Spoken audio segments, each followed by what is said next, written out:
Thanks to Rocket Money for sponsoring today's video. More about them later. Bregman drives one deep to left field. Three-run bomb for Breggy. This is Alex Bregman, and with this first-inning 3-run home run, the Houston Astros' probability of winning this game shot up to 80.2%, as they were now just 8 innings away from sweeping the Texas Rangers, illustrating the talent disparity between these two teams that began after the Astros won their first World Series in 2017 and continued until their second title in 2022. In this time span, Alex Bregman established himself as one of the most important players to the Astros' success. But if it wasn't for a couple injuries, a #1 overall pick going unsigned, and the unexpected demise of a couple playoff contenders, Bregman not only never becomes an Astro, he'd instead become a Texas Ranger. Real quick, if you have a butterfly effect you'd like me to cover next, leave it down in the comments below. Okay, this story begins in 2009. Cleveland Indians catcher Victor Martinez had long established himself as one of baseball's best offensive catchers, sitting amongst the likes of Joe Mauer and Jorge Posada between 2004 and 2008. However, 2008 was a rough year not only for Martinez due to injuries, but the team as a whole, as the Indians ended the year at 500, just one season removed from an ALCS appearance. As a result, 2007 Cy Young CC Sabathia was dealt away at the 2008 trade deadline. Still, many people felt this team could bounce back into playoff contention in 2009 behind a core of Martinez, Shin-Soo Choo, Grady Sizemore, and Cliff Lee. But through a mix of injuries and terrible pitching, the Indians found themselves well out of playoff contention by the All-Star break, resulting in the trades of Lee and Martinez, the team's most sought-after trade targets. Given Martinez stated a couple weeks prior to the trade that he wanted to retire in Cleveland, it makes me wonder if this team bounced back into contention in 2009 and beyond. Does Martinez still enter free agency after the 2010 season? Does Cleveland offer him a worthwhile extension? Unfortunately, those questions can't be definitively answered. But I'm sure Detroit Tigers fans were just fine with the outcome. That's because after an all-star year in Boston, Martinez signed a 4-year, $50 million deal with the Tigers, a team who sought to rebound from a massively disappointing 2010 season. Well, as the team's primary DH, Martinez dominated offensively alongside MVP candidate Miguel Cabrera and MVP winner Justin Verlander to produce one of their best records in team history.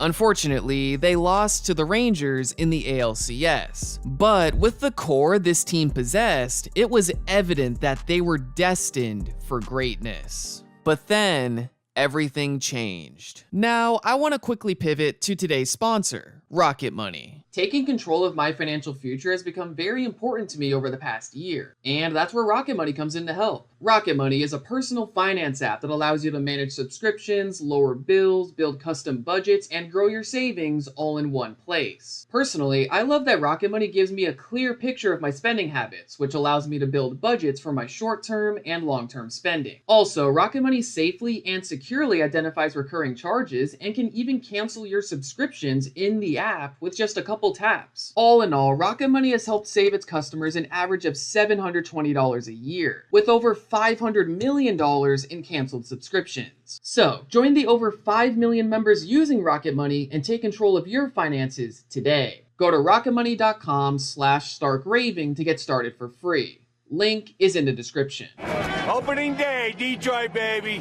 Go Tigers, baby. This is the year. The 2012 Tigers began the season as serious World Series contenders, but their opening day roster didn't feature Victor Martinez at DH. This is because a few months earlier, Martinez's season ended when he tore his left ACL and damaged his left meniscus after his right foot slipped during some agility drills. At this point, the Tigers were left with a massive hole in their lineup with not too many exciting options left at this point in free agency. Except for one. A couple weeks after Martinez's injury, three-time All-Star Prince Fielder signed a 9-year, $214 million contract with the Tigers, only the fourth $200 million deal in MLB history. Between 2007 and 2011, Fielder, Miguel Cabrera, and Albert Pujols were the only players to hit 150 home runs and produce a 150 OPS plus. Now, two of these guys were in the same lineup.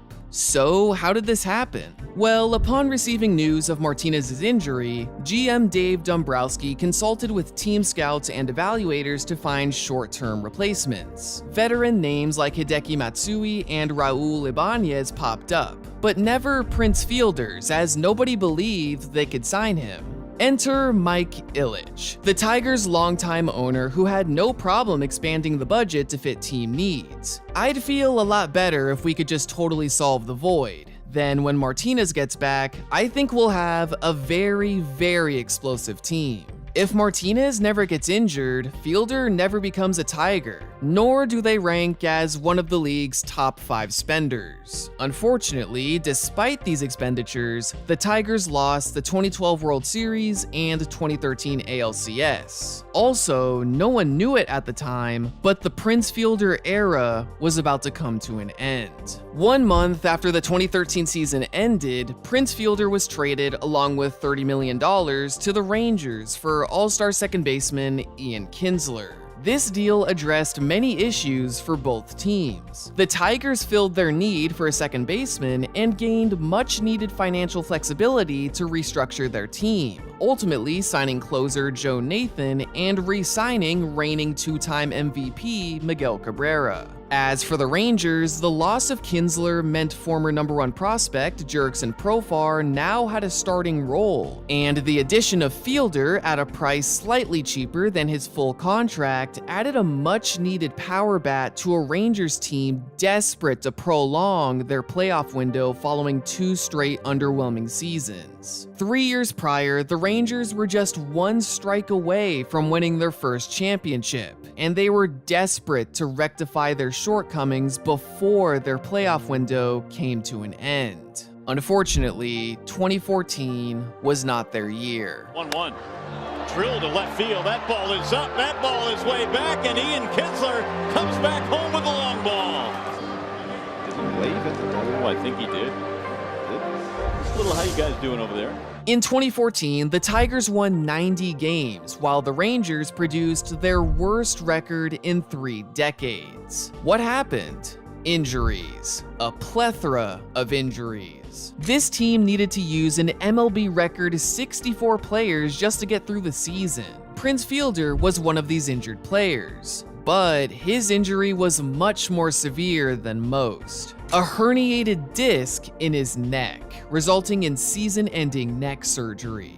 Sadly, 2 years later, Fielder was diagnosed with another herniated disc just above the injury that was surgically repaired, which resulted in the announcement of Fielder's retirement a couple weeks later. In addition to this massive loss, the Rangers fell to the Toronto Blue Jays in the ALDS for the 2nd straight season, which ultimately marked the end of an era in Rangers baseball. The early 2010s Rangers are forever remembered for being just 1 strike away from a World Series title. But what you may not know is through this period, the Rangers maintained an elite farm system. However, the vast majority of these guys didn't live up to their potential, which is a huge reason why their playoff window came to an end, as they couldn't replace their aging veterans with homegrown talent. One of these former top prospects was Dylan Tate, the #4 overall pick in the 2015 draft. After their unexpectedly awful 2014 season, the Rangers were given just their 2nd top 5 pick before the 2020s. The other top 5 pick was Mark Teixeira, who was picked at #5 overall in 2001. Teixeira not only produced a near Hall of Fame caliber career, the trade of Teixeira to the Atlanta Braves was a crucial component to the playoff foundation of the early 2010s Rangers. Dylan Tate was the complete opposite, as he was traded to the Yankees a year after the draft for veteran rental Carlos Beltran. Today, Tate has found a role as a reliever for the Orioles, but he'll forever be seen as a bust in the eyes of Rangers fans. Even worse, if it wasn't for a select few games at the end of the 2014 season, the 2015 draft could have gone much differently.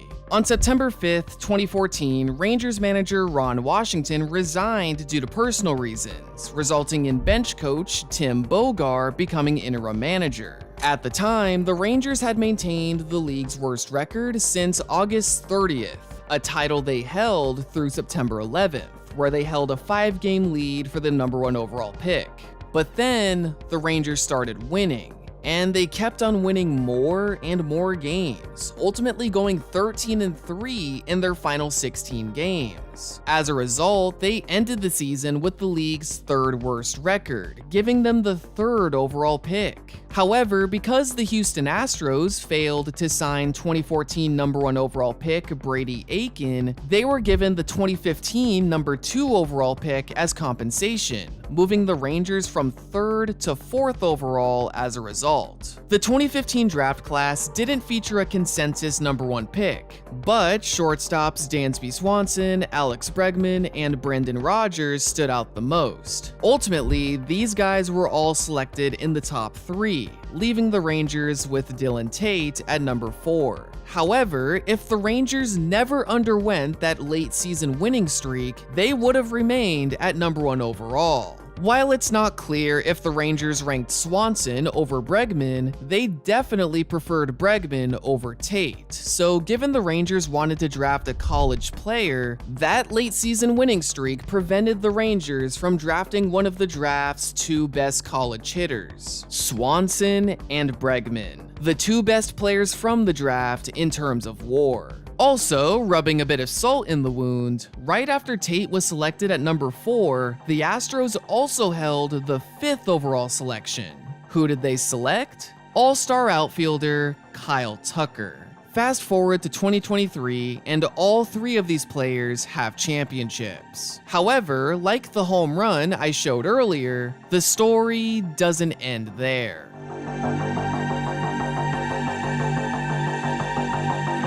6 or 7 steps to the left. There we go! Deep to left! And it's gone!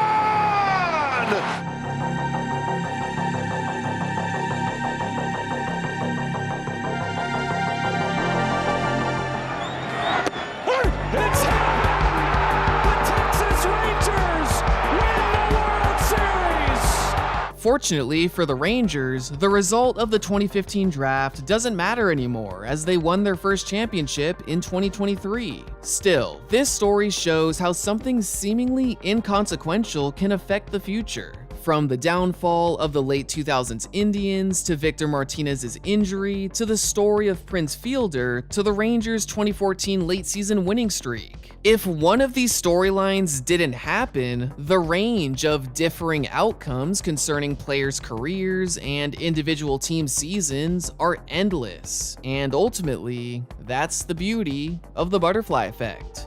I hope you guys enjoyed the video. Leave a like if you did, subscribe to Raving Sports, and check out my channel, Sportstorm. Thanks for watching.